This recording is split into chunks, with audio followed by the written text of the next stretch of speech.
saham apa sih yang menurut lu tuh kita harus beli? Ciri-cirinya sahamnya seperti apa sih yang harus kita beli? Nah, orang yang untung gede dalam waktu singkat, bro, kalau kita untung, lu mau jual sahamnya nggak kalau untung? Banyak dalam waktu singkat. Pasti jual. Pikirannya pasti Ya, jual.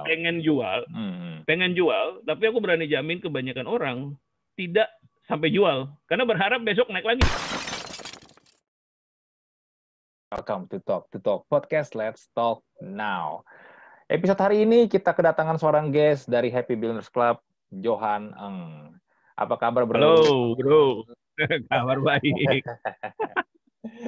Kalau ada Johan, kita pasti akan bahas nggak jauh-jauh dari saham. Waktu itu Johan sempat menjadi guest di satu episode Talk to Talk Podcast. Waktu itu kita bahas tentang kasusnya Joska. Lagi heboh tuh ya. Iya, sedang hebohnya, dan IHSG waktu itu lagi sedang terpuruk ya, bro ya. Terpuruk. Iya. Sekarang udah naik banyak tuh. Sekarang naik banyak, gila sih, naik persennya tuh. Waduh, lu udah beli saham belum? Udah beli saham belum dari kemarin itu? Waduh, ya. Kalau udah untung banyak lu, bro. Iya, justru udah dikumpulin deh kemarin-kemarin. Gue aja nggak nyangka, anjir, gue setelah diliatin ada yang 90%, ada yang 100% lebih, itu gila. Itu sih gila loh. Maksudnya situasi sekarang ini menurut gua nggak disangka-sangka sebenarnya, karena ya masih pandemi kan, masih belum normal-normal banget kan, tapi ternyata gila-gilaan ya. Dan over expectation memang. Ya, over expectation sih menurut gue. Dan yang menarik gini, bro, kemarin ini ya gue nggak bisa bilang ini kasus juga ya, beda mungkin dengan Joska memang kita bisa bilang itu kasus lah ya, karena udah masuk ranah kejahatan ini ya. Tapi kalau sekarang ini belakangan nih ada beberapa artis yang sedang ya bisa dibilang mengendorse satu atau dua emiten saham dan ditegur sama Bursa Efek nih, bro, karena menurut Bursa Efek tindakan seperti itu ada ancaman atau potensi, takutnya begini, kalau ternyata sahamnya untung mungkin orang happy-happy aja, tapi kalau ternyata sahamnya rugi orang pasti akan komplain. Nah, takutnya artis atau public figure ini nih yang akan kena dampaknya juga kan. Nah, gue pengen bahas sama lu tentang ini nih. Menurut lu gimana sih, bro, kalau para public figure atau key opinion leader ini mulai aktif bermain saham dan juga mereka mulai pamer portofolionya, profitnya. Ya, kalau rugi mungkin nggak dipamerin kali ya. Nggak ada yang pamer barang rugi kan, bro? Nggak ada yang pamer rugi. Orang berantem sama istri kan nggak dipamerin di media sosial juga kan? Iya. Kalau lagi mesra baru dipamerin kan? Betul. Nah, menurut lu gimana, bro? Itu fenomenanya is it good for dunia saham atau bagaimana sih sebenarnya nih? Secara umum aku akan melihat ini bagus, positif. Artinya karena memang saham itu kan sesuatu yang tidak banyak orang tahu. Aku bilang tidak banyak ini dalam arti kalau di-compare dengan jumlah penduduk Indonesia, sangat sedikit persentasenya yang tahu tentang saham. Ya kan? Kalau kita dibandingkan kita Indonesia dengan negara-negara lain, bahkan Malaysia, Filipina, persentase investor dibanding jumlah penduduk, kita punya masih kalah jauh, kecil sekali persentasenya. Jadi boleh dibilang literasi keuangan khususnya tentang saham di Indonesia sangat rendah. Nah, dan jadi kalau aku memandang sangat positif kalau influencer seperti itu kemudian mempromosikan saham. Karena hanya menurut aku kalau nggak lewat channel yang umum yang populer seperti itu, ya kan, orang nggak akan pernah, saham nggak akan pernah jadi sesuatu yang umum. Nah, 5 tahun lalu waktu kita mulai bikin komunitas saham, kita berharap bahwa saham satu hari, kita nggak tahu kapan, tapi kita berharap saham satu hari itu jadi sesuatu yang umum gitu ya. Lu ngomong sama teman-teman, lu ngomong sama lu nongkrong di kafe, lu bisa dengar sebelah lu ngomongnya saham, gitu kan? Lu apa lagi sekarang kan bahkan kalau lu buka media gitu kan ada cerita, bahkan bukan media khusus kayak Kontan misalnya, itu memang bahasnya saham doang kan itu ya. Itu memang medianya saham. Tapi kalau lu buka media umum hari ini Detik misalnya, atau buka yang yang umum lah ya istilahnya ya, udah ngomong saham. Nah itu sesuatu yang bagus kalau menurut aku. Membuat saham dikenal masyarakat umum. Nah meskipun benar juga kalau kita memandang bahwa kalau influencer kemudian mention satu saham tertentu, nah ada resiko lah di baliknya kan tentunya kan, karena orang yang tidak tahu kemudian bisa orang yang baru mulai bahkan ya atau yang pengetahuannya kurang bisa saja buta-buta ngikutin si influencer itu, kemudian merasa terjebak karena endorsement lah tanda kutip ya, endorsement dari si influencer. Ada segi itu yang memang sudah di-manage oleh Bursa Efek. Aku rasa bijaksana yang dilakukan oleh Bursa Efek dengan pendekatan soft ya, bahwa kalau hati-hati istilahnya kan ngingetin bahwa hati-hati kalau kita mau sebut satu saham tertentu gitu kan. Gitu, Bro. Iya. Cuman kan yang gini lebih banyak positifnya daripada negatifnya kalau menurut aku ya. Iya. Nah, positifnya karena mereka bisa membawa orang supaya jadi lebih aware dengan saham kan. Betul. Memperkenalkan saham pada masyarakat umum kan gitu. Cuman yang kalau yang gue lihat masalahnya gini bro, konten-konten mereka yang mereka share itu kan cuman mereka hanya bilang, oh gue beli saham ini, saham gue udah profitnya segini nih, cuannya udah segini nih, udah berapa puluh persen nih. Dan yang gue lihat hanya di situ gitu loh. Gue nggak melihat sebuah edukasi mungkin yang seharusnya diberikan kepada orang banyak.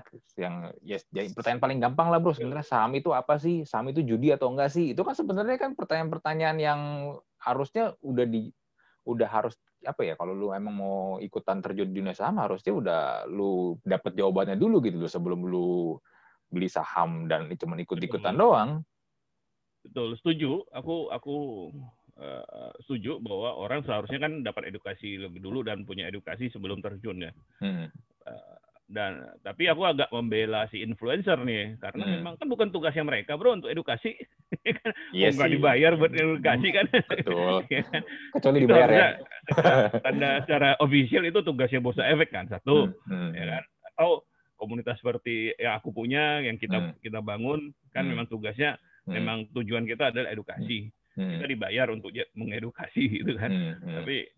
Tapi kalau influencer bilang lah bukan tugas dia untuk edukasi masyarakat kan gitu. Kalau dia sharing tentang profit yang dia dapat di saham, semoga sharingnya itu benar kan kita nggak tahu. Tapi anggaplah benar, ya dia berhak men-sharingkan profit yang dia dapat. Ya, meskipun tentunya bijaksana kalau misalnya dia menambahkan disclaimer, misalnya bahwa ini bukan ajakan untuk membeli ya teman-teman ya. Kalau mau beli coba cek dulu sahamnya ya dan sebagainya. Ini saya cuma sharing pengalaman gitu kan.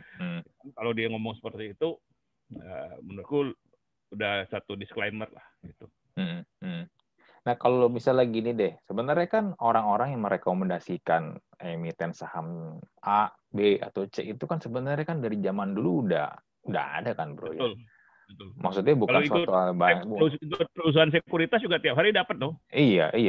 Mereka juga selalu merekomendasikan sama ini hari ini nih prediksinya akan ini naik atau ini hati-hati dia ada kemungkinan trennya turun. Nah, cuman apa yang membedakan kayak lu contoh deh, lu juga ada Happy Billionaires Club kan, kalau ini komunitas belajar saham lu ini. Ya. Lu juga pas tiap hari juga ada saham-saham yang memang lu rekomendasikan kan untuk komunitas lu kan. Nah, yang ngebedain apa sih? Kita nggak sebut sebagai rekomendasi sebenarnya kan, kita sebut ini sebagai kan karena keputusan membeli dan menjual itu kan keputusan masing-masing investor. Dan kita make sure bahwa member kita setidaknya punya edukasi yang cukup ketika dia terjun ke dunia saham tentunya. Nah, tapi memberikan, let's pakai kata yang netral, ide lah ya. Kalau kita bilang rekomendasi, mungkin ada beban di situ ya. Ide kan lu mau ambil enggak terserah lah ya gitu ya. Rekomendasi kan gue dorong lu kurang lebih gitu. Nah, ide lah, nggak ada dorongan, nggak ada paksa, nggak ada lu harus ya. Cuman namanya ide, aku rasa ya kayak perusahaan sekuritas kan juga memberikan informasi itu kan, gitu. Nah, kita istilahnya kita memberikan informasi, memberikan analisa, memberikan apa yang kita lihat lah gitu. Meski dan selalu dengan disclaimer sih bahwa ini bukan anjuran untuk beli atau jual, ya kan, sebagai bahan pertimbangan. Yang mana sebenarnya sifatnya netral dan di tangan orang yang ngerti sebenarnya membantu gitu. Kenapa juga kalau di komunitasku kita memberikan informasi itu karena bro orang nggak punya banyak waktu kan untuk melakukan analisa seperti itu, betul kan? Betul. Dari 700 saham di Bursa Efek Indonesia, saham apa yang mesti kita beli gitu? Kan mesti ada research, mesti ada analisa, baik fundamental, teknikal, mungkin juga bahkan melihat sentimen-sentimennya, ya kan? Nah, jadi orang nggak punya waktu itu. Mereka butuh ide-ide itu, ya kan? Akhirnya mereka akan ngambil keputusan untuk beli atau jual. Idealnya mereka punya pengetahuan, mereka punya kemampuan untuk membuat keputusan itu. Itu yang aku coba lakukan sih di komunitas kita. Kita make sure member kita kalau mau terjun ke dunia saham punya edukasi itu. Mereka bisa buat keputusan. Bukan karena sekedar karena dia dikasih ide dia buta-buta ikut gitu ya. Tapi dia tahu kenapa dia buat keputusan itu. Menurut aku itu bagian penting sih. Tapi again, is part of the process, bro. Ya kan? Kenal aja baru kenal gitu ya. Istilahnya kan ini orang baru kenal nih ya. Kalau baru mungkin kayak orang baru jatuh cinta lah ya. Gitu kan. Wah, ternyata saham gue bisa ya untung 20% dalam sebulan ya. Misalnya ya kan ada orang kan kemarin naik banyak tuh, ya kan. Nah, ini kan baru jatuh cinta nih. Belum kena berantemnya, belum kena ya lempar piring belum. Jadi itu part of the process lah aku rasa. Dan is a good sign actually. So, jadi menurut lo ini sebuah pertanda yang bagus ya, khususnya buat dunia saham di Indonesia ya? Aku lihat bagus karena lihat bahwa juga aku rasa numbernya tuh sekitar penambahan investor itu sekitar 50% lebih banyak daripada angka tahun-tahun sebelumnya. Di tahun lalu itu ada penambahan investor sebesar 50%. Itu sih banyak gitu. Banyak. Dan investor aktif harian. Jadi yang bertransaksi di pasar saham itu bahkan kenaikannya kalau aku nggak salah terus di atas 70%. Di atas 70%. Jadi bisa bayangin, ya, bisa bayangin kayak apa namanya pasar gitu tadinya 100 orang, sekarang pasar itu isinya 170 orang. Iya. Nah, lu yang buka toko jualan happy dong. Oh iya. Gitu ya. Nah, karena banyak nih ya transaksi yang terjadi dan tapi itu masih sangat kecil ya. Waktu kita mulai komunitas kita tahu bahwa ini kita percaya penduduk Indonesia berapa baru 200 sekian juta gitu ya. 200-an juta gitu kan. Berapa persen yang baru kenal saham gitu. Kalau kita 5% aja yang kenal saham dan benar-benar aktif aja 5%. Wah, itu udah luar biasa. Nah, kita menuju itu. Dan apa yang terjadi belakangan ini merupakan tanda yang bagus sih aku bilang. Menariknya teman begini, bro. Karena yang gue lihat adalah orang-orang mulai melirik saham karena tadi kan salah satu faktornya adalah para public figure ini mulai dalam tanda kutip memamerkan portofolio mereka dan membuat orang jadi wah ada saham ternyata bisa ya bikin kita dapat profit sedemikian besarnya. Betul. Tapi ya kembali lagi di kita di Indonesia ini kan punya kecenderungan adalah banyak dari orang-orang kita itu demen banget ingin jadi kaya secara instan. Orang juga mau lah, bro. Iya, ingin jadi kaya secara instan. Tapi masalahnya begini, itu kan suatu hal yang nggak mungkin kan, jadi kaya secara instan gitu loh. Jadi mau sih, tapi realitanya gitu ya.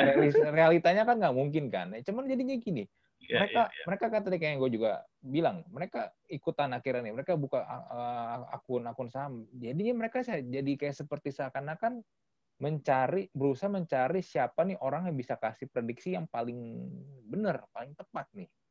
Kalau yang gue lihat sekarang ini ya, ya itu back again, kan kita dulu juga sering mendengar istilahnya main saham kan.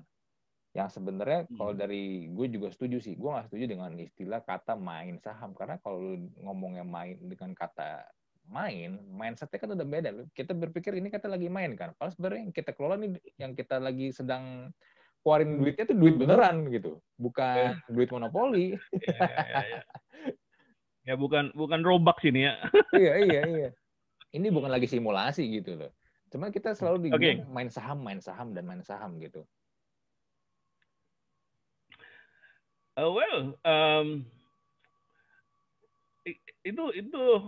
Itu apa ya, bagian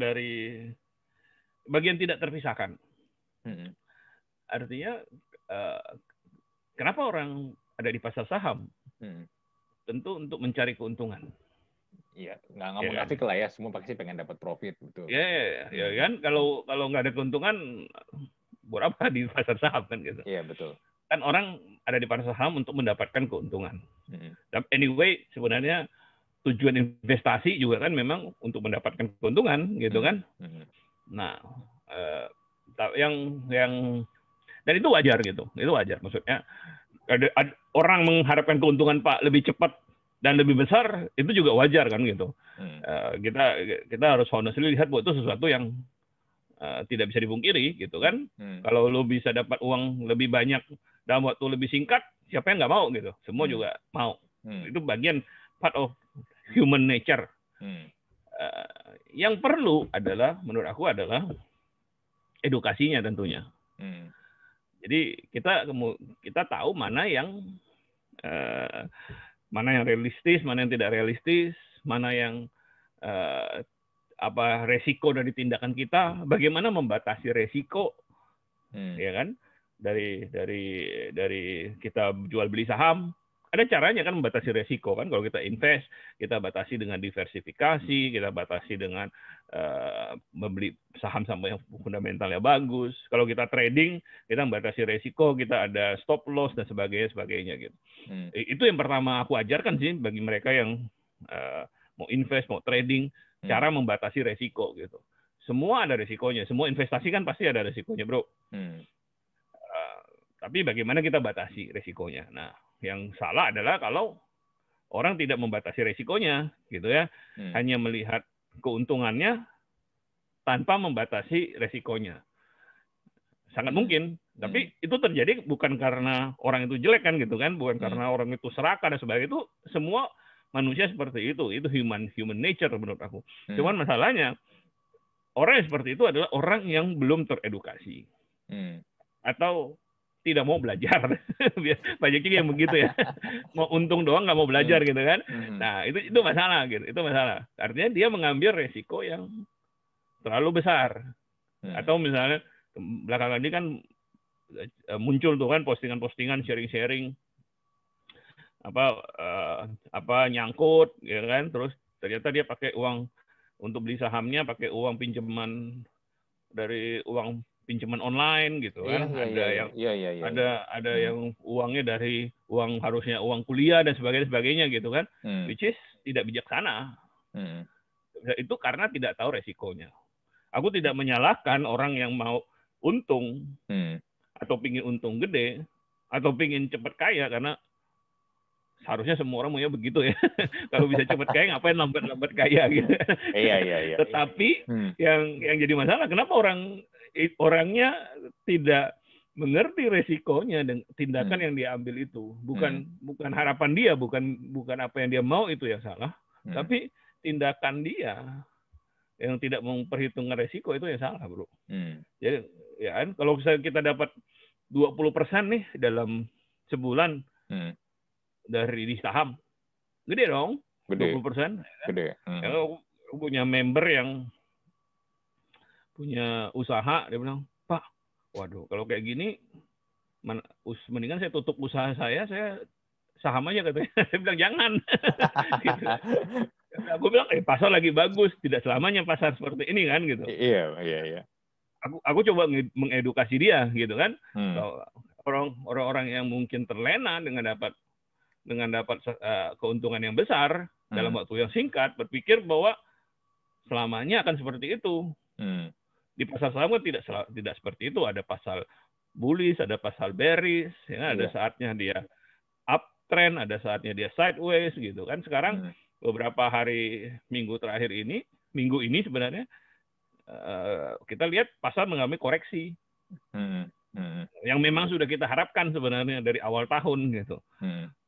Wah, harusnya pasar koreksi nih karena naiknya udah banyak. 3 bulan terakhir tuh naiknya luar biasa gitu. Kalau kita pakai indikator EMA itu setiap kali turun nyentuh EMA 10 langsung naik lagi, turun naik lagi. Ini kayaknya pasar nggak ada istirahatnya. Pasar perlu istirahat, bro, karena logikanya kan adalah pasar naik tinggi, ya, orang sudah untung gede dalam waktu singkat. Gitu. Nah, orang yang untung gede dalam waktu singkat, bro, kalau kita untung, lu mau jual sahamnya nggak kalau untung?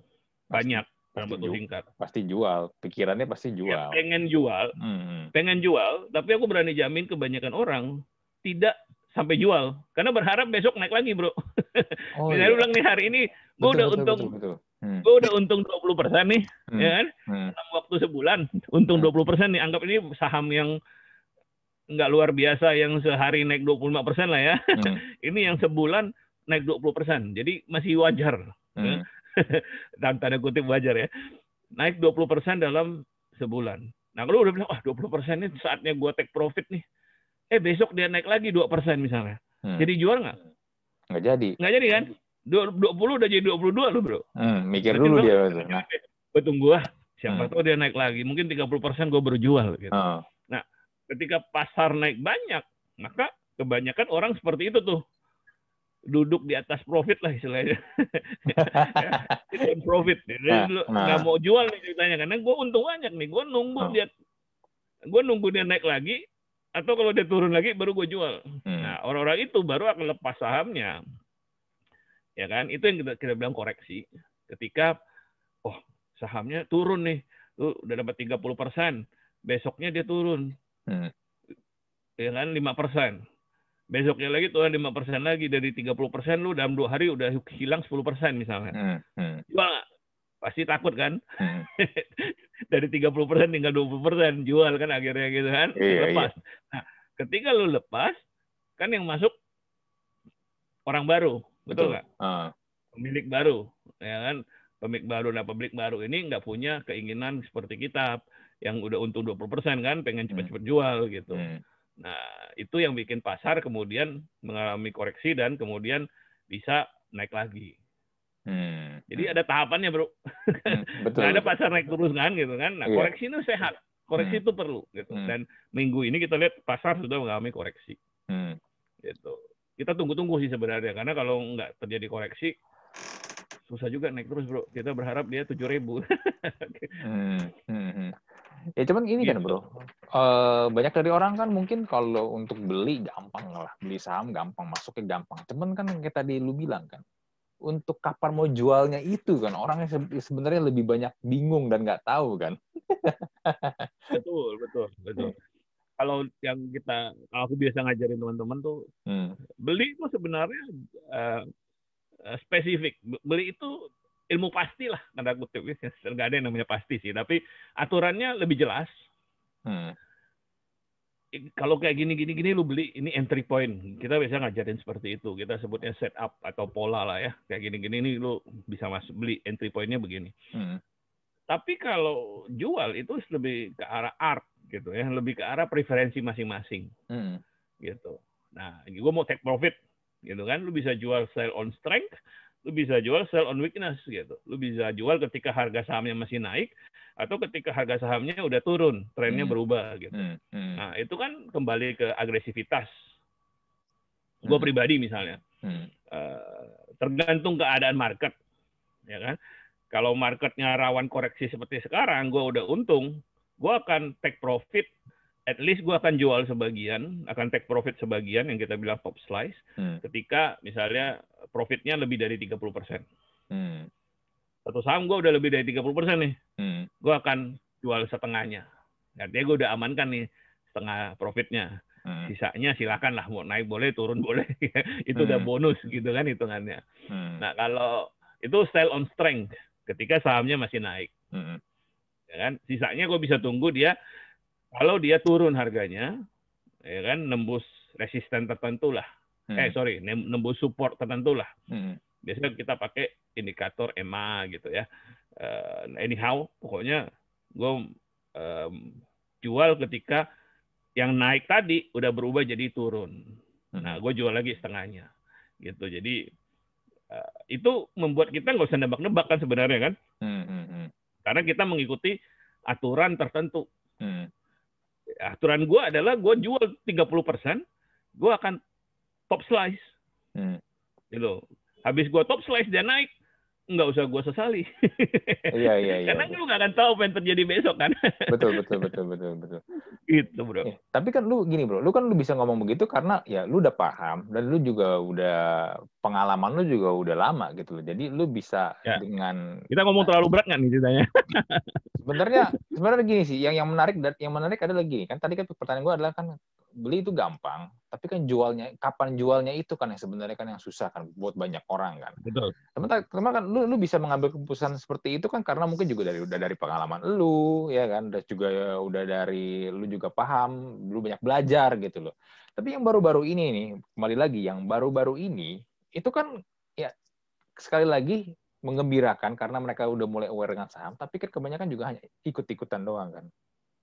Nah, ketika nih kayak teman gue juga kemarin nanya sama gue beli saham ini nih, terus dia mau dia udah beli, dia bilang gue udah untung segini, tapi dia bingung sama gue. Pertanyaannya sama kayak tadi, gue jualnya enaknya pas udah berapa persen ya? gue sih gini sih, gue kalau ada yang nanya kayak gitu sih, nasihat gue sih gak simpelnya gini sih, ya sebenarnya tinggal lu set aja seberapa lu mau untung berapa persen. Misalnya lu menurut lu 30% lu udah merasa puas, ya terserah gitu loh, it's okay. Tapi jangan nanti lu akhirnya lu menyesal ternyata setelah saham itu bisa naik terus. Karena nggak ada sebenarnya, kalau menurut gue nggak ada waktu yang nggak ada rumus pastinya waktu yang tepat tuh kapan, tergantung lu ya sebenarnya, kan kayak tadi lu juga bilang kan bro. Betul. Dan dalam perjalanan kita kan lebih mengenal diri kita, ya kan. Tentu semua mulai dari proses belajar sih, gitu ya. Gue selalu bilang bahwa kalau di saham itu memang saham itu sesuatu yang sulit untuk dipelajari secara otodidak, gitu nggak? Kalau lu belajar masak, ya kan, kalau salah, ya kan, itu paling kan masakan lu gosong, ya kan, mungkin masih bisa dimakan gitu kan, atau nggak enak tapi masih bisa dimakan mungkin, atau buang lah masakannya gitu, mungkin biaya yang lu keluarin nggak seberapa. Tapi kalau salah di saham itu kan menyakitkan gitu ya, karena uang yang hilang kan. Betul. Dan 2-3 kali lu salah, lu udah mempertanyakan diri sendiri itu kan. Udah mempertanyakan diri sendiri, udah mempertanyakan sistem yang lu pakai, ya kan. Udah nggak percaya diri lah, ya kan. Ujung-ujungnya nyalain sahamnya. Mulai nyalahin saham, mulai nyalahin bandar gitu kan. Iya benar. nyalain yang lain, bener. Padahal bukan, itu mungkin pengalaman yang lu alami itu sesuatu yang wajar, tapi karena lu nggak ada orang yang ngajarin. Itu kenapa kita bikin komunitas untuk edukasi saham juga, bro. Karena menurut gua saham itu bukan sesuatu yang mudah untuk dipelajari sendiri. Bisa nggak? Bisa. Gua ketemu juga beberapa orang yang setelah belasan tahun jatuh bangun tuh punya mental luar biasa, punya teknik luar biasa gitu ya, punya pengalaman yang luar biasa. Tapi kalau lu lihat perjalanannya, gue nggak yakin gue mau lakukan apa yang dilakukan gitu. Ya kan, jatuh bangunnya tuh gue tahan nggak? Berapa banyak orang yang tahan jatuh bangun belasan tahun? Nggak banyak. Gitu. That's why cara paling gampang sebenarnya kan belajar dari orang yang pengalaman loh. Gue pribadi nggak cari-cari sendiri. Gue dari awal gue ada mentor, ada orang yang bisa gue tanya, ada orang yang caranya bisa gue ikutin gitu. Gue nyontek aja gitu. Nah, kalau ngomong tentang mentor nih bro, sekarang kan juga mulai banyak bermunculan kan, karena saham juga lagi ramai. Banyak bermunculan.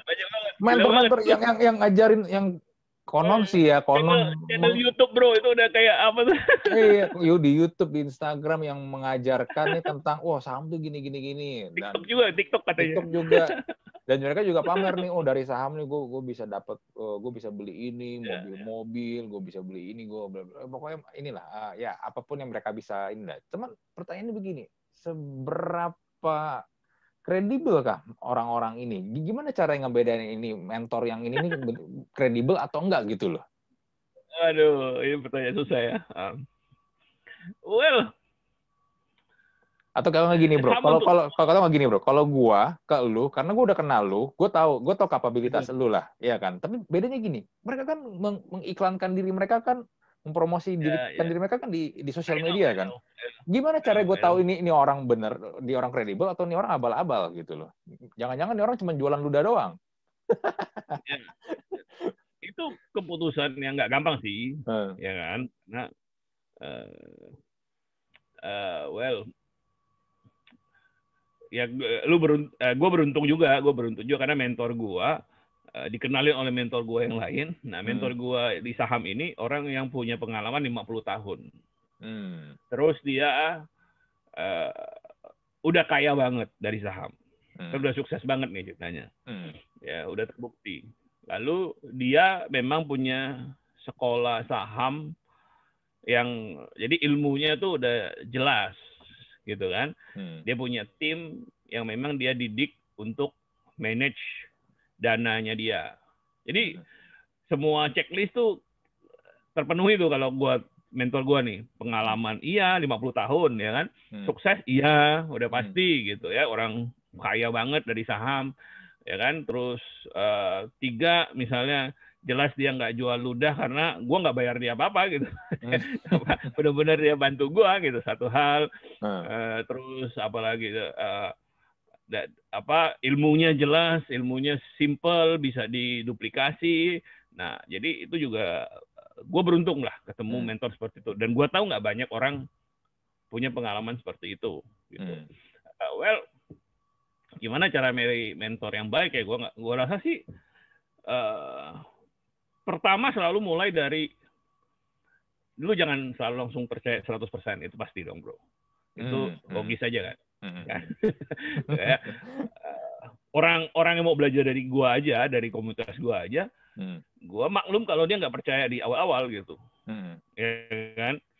Nah, tapi dari interaksi harusnya lu bisa menilai seseorang. Ya kan? Apakah dia cuman ngomong doang atau beneran ngerti? Jualan seminar doang atau beneran sukses di saham gitu loh. Ya, orang bisa lakukan dua-duanya ya, sukses di saham dan jualan seminar. Jangan dilarang dong kita jualan seminar bro. Karena gue juga lakukan ya. Tapi menurut gue ya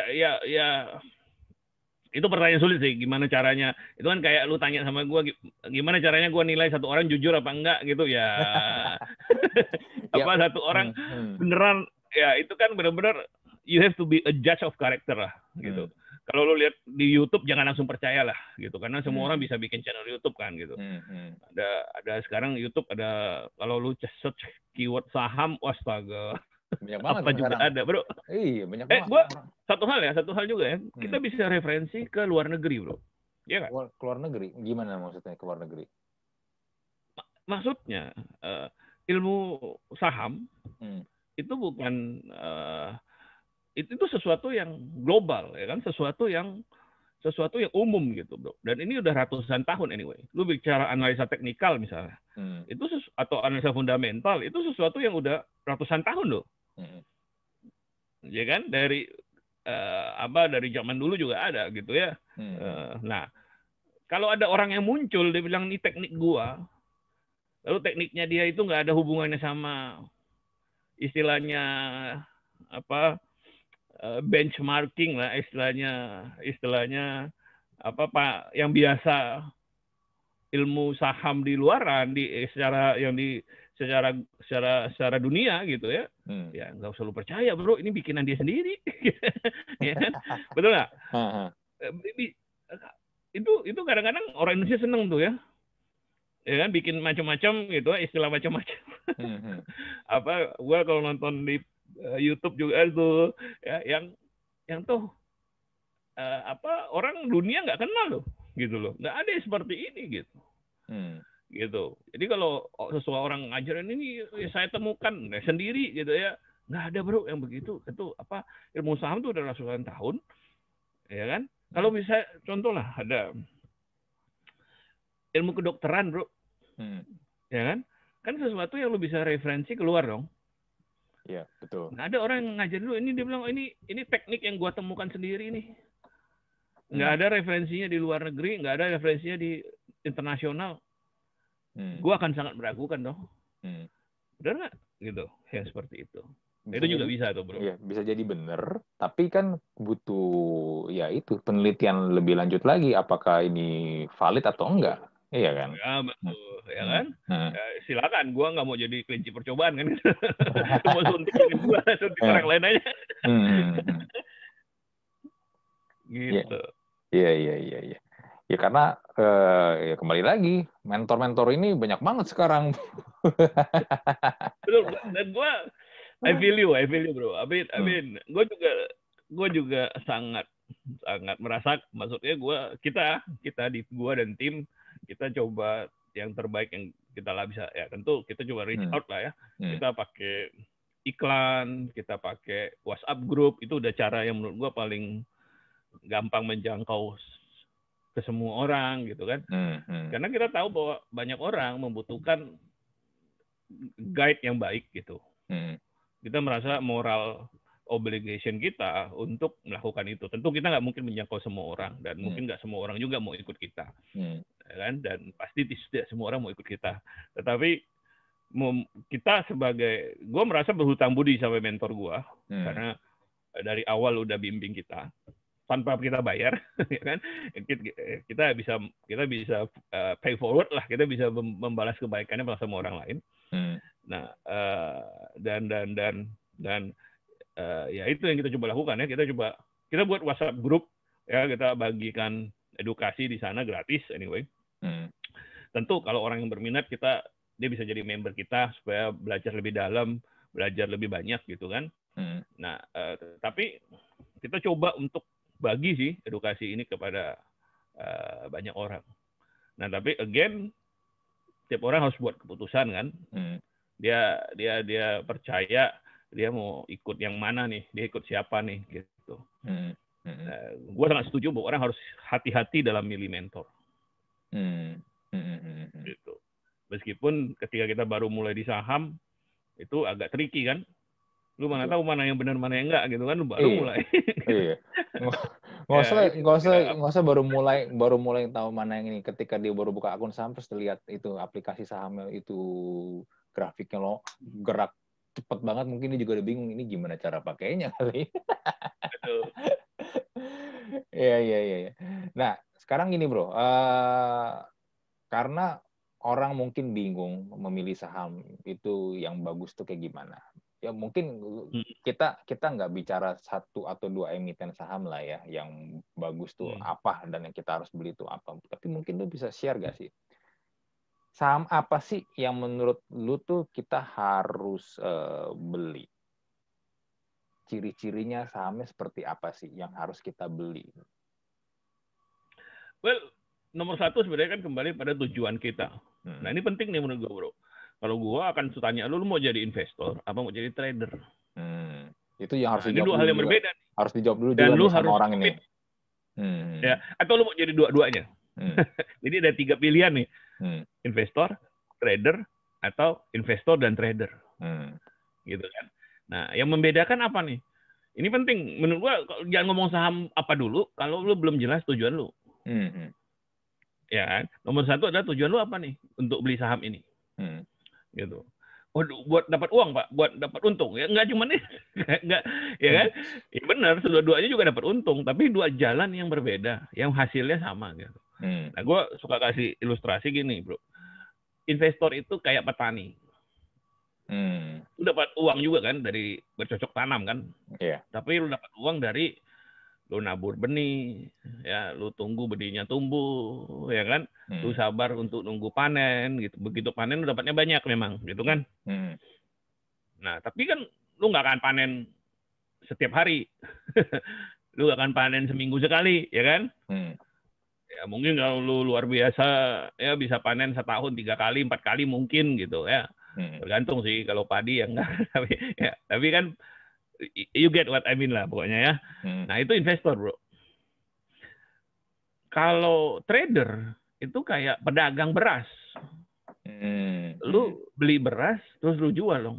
Lu pengennya makin cepat lu dapat makin cepat lu bisa jual yang lu beli, makin bagus dong. Betul, itu namanya apa, stoknya nggak mati gitu kan. Ya kan? Terus nah kayak gitu. Jadi lu mau jadi petani apa lu mau jadi pedagang? Dua hal yang berbeda. Oke. Keuntungan jadi petani, nah lu nggak perlu modal. Petani perlu modal lah, tapi maksud gue investor itu sebenarnya artinya nggak perlu modal tertentu. Lu bisa beli sahamnya dengan nyicil. Iya kan bro? Investor dong, lu mau beli misalnya apa, saham BCA misalnya. Lu nggak perlu, lu bisa sisihkan beli BCA itu dari penghasilan lu tiap bulan, gitu kan? Nggak harus beli sekarang, gitu kan? Karena timing nggak sepenting itu bagi lu sebagai investor. Ini kan dua hal yang berbeda nih. Trader sebaliknya. Trader perlu modal tertentu, ya kan?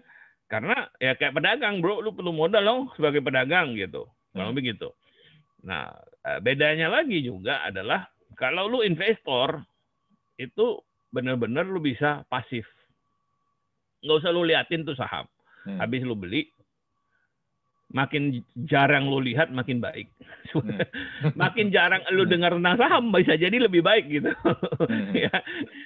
Nah, kalau lu trader jangan ya, lu ya dong, lu mesti tungguin tuh toko karena ya kan, karena lu pedagang nih, lu beli saham. Nah, tidak perlu juga sepanjang hari sebenarnya. Ya, itu konsep yang salah tuh kalau pikir trader mesti liatin sahamnya sepanjang hari. Nggak perlu.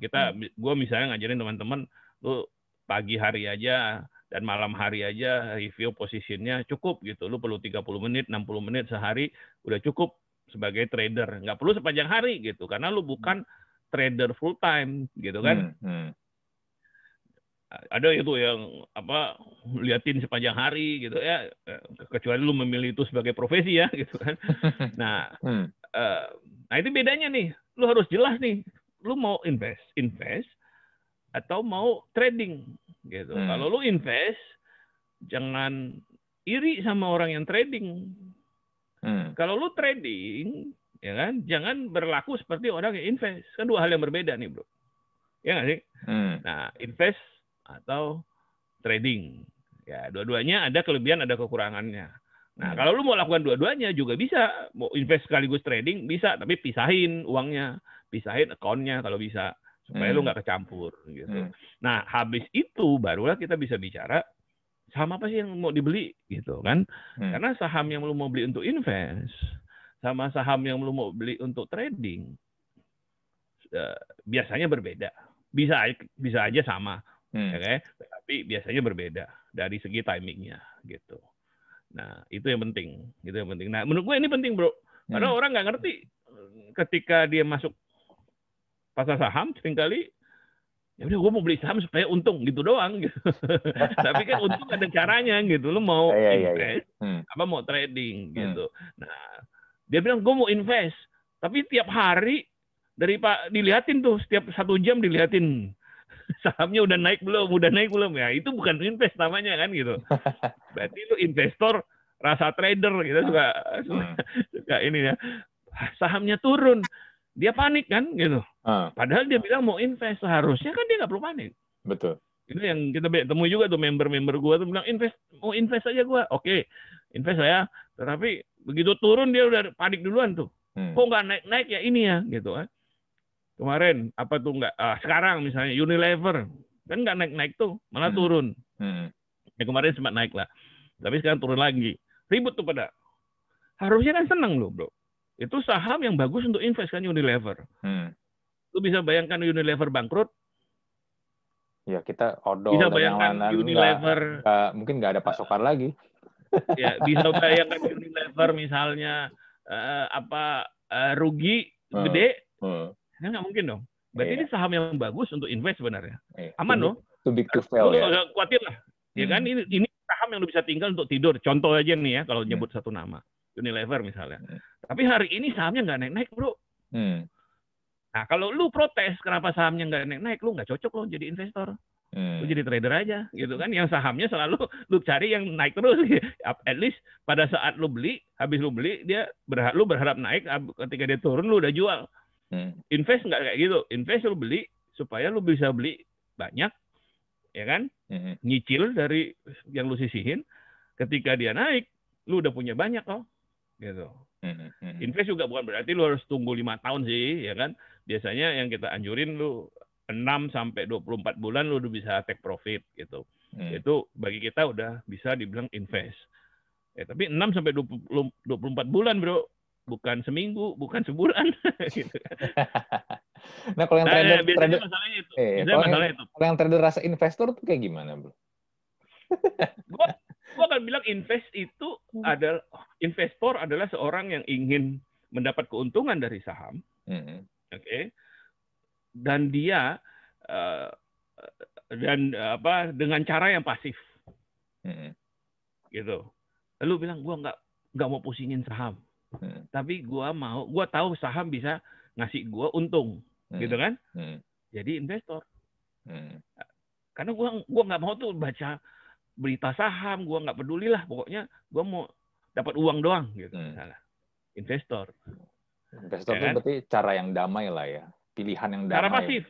Cara pasif, damai lah ya, damai. Nggak terlalu ribet sama lu harus lihat chart itu tiap hari. Enggak, pasti nggak betul. Kita dulu mulai, komunitas kita waktu itu, kita mulai sebagai grup investor sebenarnya, bro.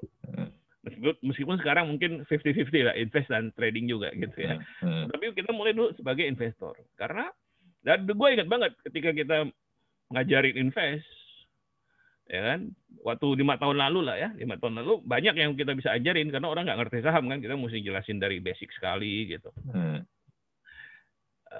Tetapi ketika mereka udah ngerti saham, udah mulai beli saham, apalagi edukasi yang kita mesti berikan, hampir nggak ada, bro. Apa edukasinya? Lu udah bisa beli saham, lu mau invest doang, ya udah selesai, bro. Tinggal gua kasih tahu lu saham apa yang lu mesti beli kan, gitu kan? Gua kasih lu ide lah ya, saham apa nih kira-kira yang pas untuk lu beli buat invest. Udah itu doang. Karena lu toh maunya pasif sebagai investor. Artinya kalau dia harganya nggak naik, bagus, ya kan? Nyicil lagi, beli lagi, lu punya kesempatan beli lebih panjang. Kalau lu invest. Gitu. Kalau trading, lu maunya begitu lu beli, secepat mungkin dia naik, makin cepat makin bagus. Gitu. Meskipun trading kita bisa ngomong style-nya beda-beda lagi tuh. Ada yang mungkin scalping, yang gua seneng, yang kita suka ajarin itu trading santai kita bilang. Ya kan? Atau resminya namanya position trading gitu. Macam-macam lah gitu. Ada yang scalping, ada yang swing gitu kan. Nah, itu gaya beda-beda lagi. Tapi secara umum invest sama trading nggak boleh lu campur-campur gitu, bro. Iya, cuman tadi yang lu sempat mention, bro. Ini orang trading, tapi ya itu mentalnya jadi mental investor. Trading rasa investor tuh kayak gimana sih sebenarnya? Investor rasa trading, betul. Ya, trading rasa investor. Tadi kan investor kan. Yang tadi lu bilang, jadi ini orang sebenarnya trading, cuman ya entah bagaimana, kok dia mungkin karena kalah atau mungkin loss, dia jadinya ya setengah-setengah jadi invest juga. Itu investor terpaksa itu, bro. Jadi penyebabnya karena apa? Karena memang dia loss. Karena nyangkut. Nah, itu berarti gini, bro. Itu orang yang tidak mau mengakui kesalahan. Oke. Ya. Kan lu bilang, nanti kalau dia lu beli saham ini, begitu dia turun, ternyata kan lu salah dong. Berarti lu salah dong. Karena lu berharap dia naik kan, ternyata dia turun. Yang lu harus lakukan sebenarnya kan adalah cut loss kalau di trading. Tapi lu biarin nyangkut. Ya kan, lu biarin turun. Ya, terus lu beralasan, ya, lu menghibur diri, bilang, ya udah nggak apa-apa, anggap aja invest. Itu salah banget. Karena sebenarnya kerugian lu lebih besar, yaitu yang kita bilang cost. Ya, kita bilang opportunity cost, bro. itu modal lu. Yang lu biarkan nyangkut. Ya kan? Maka kemampuan lu untuk menghasilkan keuntungan berkurang toh. Gitu. Berapa persen yang nyangkut itu? Kalau yang nyangkut itu misalnya 20% dari modal lu, berarti lu udah hilang kemampuan lu untuk mendapatkan keuntungan dari modal lu, karena 20% itu lu biarkan nyangkut. Kayak lu dagang lah, bro. Ada stok yang barang mati lah kita bilang. Lu bersedia jual rugi nggak barang mati itu? Ya mending jual kalau rugi. Lu dagang. Mending jual rugi. Senang hati kan? Ya biar barang muter, ya kan? Kalau lu kasih gratis pun mungkin lu lakukan supaya gudangnya kosong biar barang lain bisa masuk, betul nggak? Itu pedagang, gitu. Jadi kalau lu trading kayak pedagang mesti mikirnya ini barang mati nih, gua jual rugi masih lebih untung daripada modal gua nyangkut di sini. Nangkep nggak? Betul. Nah, yang dari trader kemudian jadi investor terpaksa, mindsetnya masih salah. Itu mati dia nggak mau nerima kalau dia rugi. Nggak mau terima kalau salah sebenarnya kan? Iya. Ya kan, malah ada yang lebih parah lagi, bro. Yang dia bilang average down, bro. Udah lu salah, harganya turun, lu nambahin salahnya. itu lebih parah lagi kan? Ya udah, anggap lu masuk berapa persen dari modal? 15% ya dari modal misalnya ada, ya kan? Turun, lu tambahin lagi 15%. Sekarang 30% modal lu nyangkut di situ. Iya. Ya kan? Karena lu nggak mau ngaku bahwa lu salah. Ngaku salah itu wajar. Di trading, ya, kalau ngomong trading, salah wajar. Lu akan lebih sering salah malah daripada benar gitu. Which is okay gitu. Yang penting ketika lu benar, untungnya lebih besar daripada ketika lu salah. Gitu kan? Ujung-ujungnya kan mau untung kalau trading, bro. Cut loss itu part of the game gitu. Cut loss itu biasa. Sepanjang cut loss-nya kecil ya. Kalau kita kan batasi resikonya, ada risk manajemennya gitu. Iya. Ini mindsetnya bro gitu ya. Iya. Ini menarik nih karena ternyata di saham pun kita juga menghadapi dua hal yang berbeda sebenarnya. Yang satu invest, yang satu adalah trading, dan cara treatmentnya berbeda kan, satu sama lain kan. Temen gini bro, ini kalau yang gue lihat dari pembicaraan kita sebenarnya nih yang paling penting juga nih menurut gue adalah bagaimana mentalitas kita sih untuk berhadapan dengan saham sendiri sih. Kalau mentalitas kita ya kayak tadi kita bahas cuman ikut-ikutan, knowledge juga kurang, nggak ngerti apa-apa, wah itu sih pasti sih rugi sih, bakal rugi banget itu sih. Well, belum. Pasar masih bagus. Iya, pasar masih bagus. Cuman maksudnya pasti kan gini kan psychological orang gini kan, masih bagus, untung terus. Cuma kan kayak tadi lu bilang kan, pelan-pelan pasti akan koreksi kan. Nggak ada waktunya akan turun dulu juga kan. Well, setuju, psikologi penting banget. Dan tentu dan sebenarnya psikologi itu bagian yang lu dapat dari pengalaman ya. Orang trader yang berpengalaman dia akan buat keputusan tidak terlalu banyak dipengaruhi oleh emosinya, tapi berdasarkan metode yang memang dia pegang. Tapi tentu tidak ada orang yang bebas dari emosi kan, sepanjang kita masih manusia gitu kan. Nah, wajar kalau misalnya trader newbie banyak dipengaruhi oleh emosi gitu, karena namanya juga baru gitu ya. Tapi kalau dia mendapatkan edukasi yang tepat gitu kan, mentor yang benar gitu, tentu harapannya adalah dia bisa menjadi lebih dewasa, bisa bertumbuh gitu ya dalam psikologi tradingnya dia. Menurut gua gitu sih. Psikologi tidak bisa dipisahkan dari pengalaman sih bro, pasti ya. Sama lah bro, orang baru jatuh cinta sama orang yang udah married 20 tahun ya kan. Ya, kan psikologinya udah beda nih. Beda lah. Rasa juga udah beda. Ya. Rasa udah beda juga kan. Nah, tapi kan lu nggak banyak, lu kalau masih baru jatuh cinta kan sangat dipengaruhi emosi nih ya, buat keputusan juga terburu-buru ya kan, dan sangat ada sebagainya gitu itu. Lu semoga ketika lu masih baru belajar, masih sangat terpengaruh oleh emosi, suatu hal yang wajar bagi pemula, lu menerapkan risk management yang benar. Itu penting, ya kan? Lu pasti buat salah, apalagi lu newbie, pasti lu buat salah banyak karena lu dipengaruhi banyak oleh emosi. Tapi kalau lu pakai risk management yang benar, maka kesalahan lu nggak akan bikin lu harus keluar dari market gitu kan. Karena karena cost-nya masih bisa lu tanggung lah gitu ya. Kerugiannya kecil istilahnya. Moga lu untungnya lebih besar bisa nutupi kerugiannya gitu. Tetapi dalam pengalaman, dalam perjalanan waktu lu lebih pengalaman, tidak lagi banyak, lebih bisa kontrol emosi, psikologinya udah lebih matang gitu kan. Nah, harusnya seperti itu. Tapi jadi di awal-awal penting untuk risk management memang. Nah, kalau awal udah salah minjem uang orang, ya, pinjaman online, ya kan, pakai uang kuliah buat trading, lah itu udah salah banget.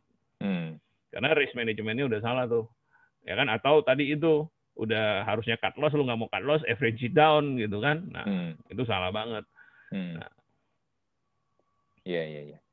Berarti kalau emang yang belakangan ini baru join ikutan saham nih bener-bener harus butuh belajar banyak banget lah ya. PR itu sebenarnya banyak banget lah bro. Nggak hanya sekedar ikut-ikutan artis siapa, public figure siapa beli saham ini beli saham itu ya.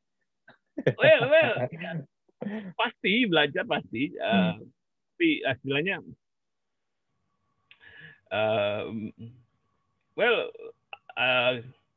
gue akan bilang belajar pasti, tapi juga part of the process kan, istilah bro.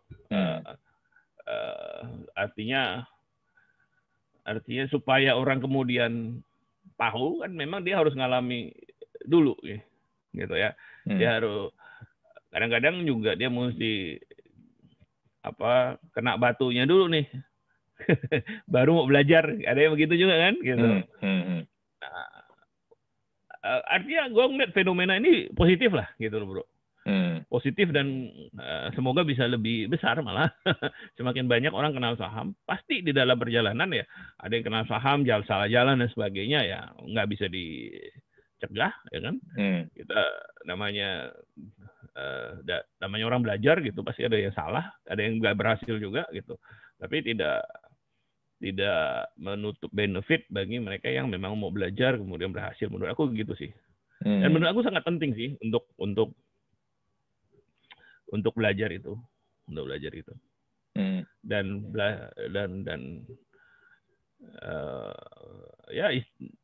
ya aku selalu ingatin sama teman-teman yang belajar bahwa kesuksesan di saham itu hasil dari kerja keras, hasil dari mau belajar, hasil dari keuletan. Lu lihat orang bisa trading dengan baik, lu lihat orang sukses trading, terbukti ya, bukan yang hype doang ya, ini yang benar-benar terbukti dia bisa trading dengan baik. Itu karena dia sudah taruh sacrifice waktunya, usaha untuk belajar, untuk kerja keras gitu ya, untuk benar-benar lakukan ini dengan baik gitu bro. Kita punya banyak member kan ya. Member tradingku mungkin sekitar 400-an orang lah, 400-500 mungkin. Tetapi yang benar-benar sukses menurut aku mereka yang ulet, yang disiplin, yang mau kerja gitu, yang rajin gitu. Bukan yang berharap, bukan yang berharap uang jatuh dari langit gitu. Iya. Gue akan bilang, maksudnya kalau nanya gue akan bilang, saham itu bisnis yang enak, ya nggak sih bro? Kenapa enak? Karena kan satu, lu mau mulai besok juga lu bisa mulai kan. At least lu bisa mulai daftar akun saham bla bla bla, minggu depan udah bisa mulai itu bisnis, ya kan? Nggak perlu orang lain, hanya butuh lu dan laptop. Bahkan nggak usah laptop, lu dan HP juga bisa, yang penting ada internet gitu kan. Nggak perlu supplier, nggak perlu karyawan, nggak perlu izin bahkan gitu kan. Nah, lu bisa mulai. Itu bisnis yang enak kan gitu. Dari sisi itunya benar, tapi yang nggak enaknya kan ada. Ya, nggak enak dalam tanda kutip ya. Lu perlu kerjanya adalah di Lu harus belajar, ya kan? Lu harus cari tahu, lu harus ulet gitu kan? Ya sama seperti semua bisnis kan, nggak ada bisnis gampang kan? Mentor gue dulu bilang, mentor gue nih yang kaya dari saham nih, yang pengalamannya 50 tahun nih, gue sampai hari ini ingat. Waktu dia datang ke Indonesia ya, gue ngomong tentang apalah pokoknya, dia nyeletuk, dia bilang ya, not easy to make money. Dia bilang begitu, bro. Nggak gampang katanya untuk dapat uang gitu ya. Ini orang kaya loh, bro. Ini kaya banget nih, orang kaya banget nih. Dia aja dia aja ngomong nggak gampang untuk dapat uang. Maksudnya dia memang lu mau dapat uang, meskipun itu di saham, tetap ya butuh kerja, bro. Ya kerja lu sih memang bukan ngangkut-ngangkut, bukan kerja kasar keluar apa ya di bawah sinar matahari misalnya, bukan itu gitu. Tapi kerja lu adalah di belajar, ya kan, di mungkin research gitu kan, mau lebih ngerti gitu kan, itu udah kerja juga kan. Oke bro, thank you banget untuk sharingnya, untuk insight-nya. Semoga untuk very happy. Mungkin kita ketemu lagi IHSG udah 7.000 nih bro.